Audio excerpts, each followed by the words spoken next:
ತೀರ್ಥ ಪ್ರಬಂಧದಲ್ಲಿ ಯತ್ರ ಭಾಂತಿ ಗಜ ಮಾಧ್ವರಾಧಾಂತ ಧರಣಿ ರಾಜಧಾನಿ ಜಯತಿ ಸಾ ರಾಜಧಾನಿ ಜಯತಿ ಸಾ ಗಜಗಹ್ವರ ಸಂಜ್ಞಿತ ಯತ್ರ ಭಾಂತಿ ಗಜ ಮಾಧ್ವರಾಧಾಂತ ಧರಣೀಧರಾಹ ಅಂತ ಒಂದು ಶ್ಲೋಕ.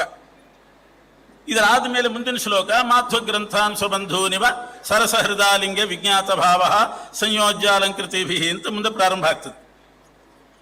ಈ ಎರಡು ಶ್ಲೋಕದ ವ್ಯಾಖ್ಯಾನ ಮೂಲ ಹಸ್ತಪ್ರತಿ ಒಂದು ಅದರ ಜೆರಾಕ್ಸ್ ಪ್ರತಿ, ಮೂಲ ಪ್ರತಿ ಅಲ್ಲ ಜೆರಾಕ್ಸ್ ಪ್ರತಿಯನ್ನು ನೋಡಿದ್ವಿ. ಅಲ್ಲಿ ಏನಿದೆ ಅಂತಂದ್ರೆ ರಾಜಧಾನಿ ಜಯತಿ ಸಾ ಗಜಗಹ್ವರ ಸಂಗೀತ ಯತ್ರ ಭಾಂತಿ ಗಜ ಮಾಧ್ವರಾಧಾಂತ ಧರಣೀಧರಾಹ. ಈ ಶ್ಲೋಕಕ್ಕೆ ಏನೂ ಯಾವ ಪದಕ್ಕೂ ವ್ಯಾಖ್ಯಾನ ಮಾಡಿಲ್ಲ.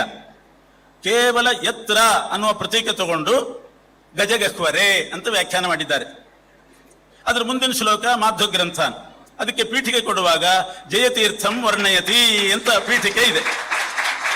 ಆ ಹಸ್ತಪ್ರತಿ ಹೇಗಿದೆ ಅಂತಂದ್ರೆ ಎರಡು ಪಾನ್ಗಳಿರ್ತದೆ. ಈ ಕಡೆ ಪಾನ್ನಲ್ಲಿ ಎಡಗಡೆ ಭಾಗದ ಪೇಜ್ನಲ್ಲಿ ಕೊನೆಗೆ ಬಂದಿದೆ ಕೆಳಗಡೆ ರಾಜಧಾನಿ ಜಯತಿ ಸಾ ಗಜಗಹ್ವರ ಸಂಗೀತ ಯತ್ರ ಭಾಂತಿ ಗಜ ಮಾಧ್ವರಾಧಾಂತ ಧರಣೀಧರಾಹ ಅಂತ ಮುದ್ರಿತವಾಗಿದೆ. ಯತ್ರ ಅಂತ ಪ್ರತೀಕ ತಗೊಂಡಿದ್ದಾರೆ, ಅಲ್ಲಿಗೆ ಆ ಪೇಜ್ ಮುಗಿದೋಯ್ತು. ಅದಕ್ಕೆ ಅರ್ಥ ಮಾತ್ರ ಮುಂದಿನ ಪೇಜ್ನಲ್ಲಿ ಗಜಗಹ್ವರೆ ಅಂತ ಬರೆದಿದ್ದಾರೆ.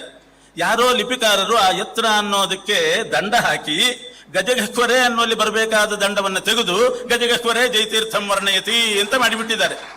ಇದು ಸಮಸ್ಯೆಗೆ ಕಾರಣ ಆಗಿರೋದು, ನನ್ನ ಅನಿಸಿಕೆ ಹಾಗೆ.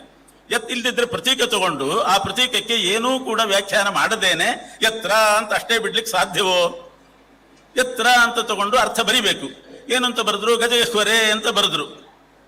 ಪುಣ್ಯಾತ್ಮರು ಆ ಗಜಗಹ್ವರೆಯಲ್ಲಿ ಇರುವ ದಂಡವನ್ನು ಎತ್ತರಕ್ಕೆ ಹಾಕಿ ಅದು ಗಜಗಹ್ವರೆ ಅನ್ನುವಲ್ಲಿ ದಂಡವನ್ನು ತೆಗೆದು ಮುಂದಕ್ಕೆ ಅನ್ವಯ ಮಾಡಿಬಿಟ್ರು. ಗಜಗಹ್ವರೆ ಜಯತೀರ್ಥಂ ವರ್ಣಯತಿ ಅಂತ ಹಾಗಾಗಿದೆ, ಹಾಗಾಗಿರಬಹುದು ಅಂತ ನನ್ನ ಅನಿಸಿಕೆ. ಆದ್ದರಿಂದ ಮೂಲ ವೃಂದಾವನ ಮಲಖೇಡದಲ್ಲಿ ಮಾನ್ಯ ಖೇಟದಲ್ಲಿ ಲೋಕ ಮಾನ್ಯರಾದವರು ಅವರು ಮಾನ್ಯಾನಾಂ ಖೇಟ ಮಾನ್ಯ ಖೇಟ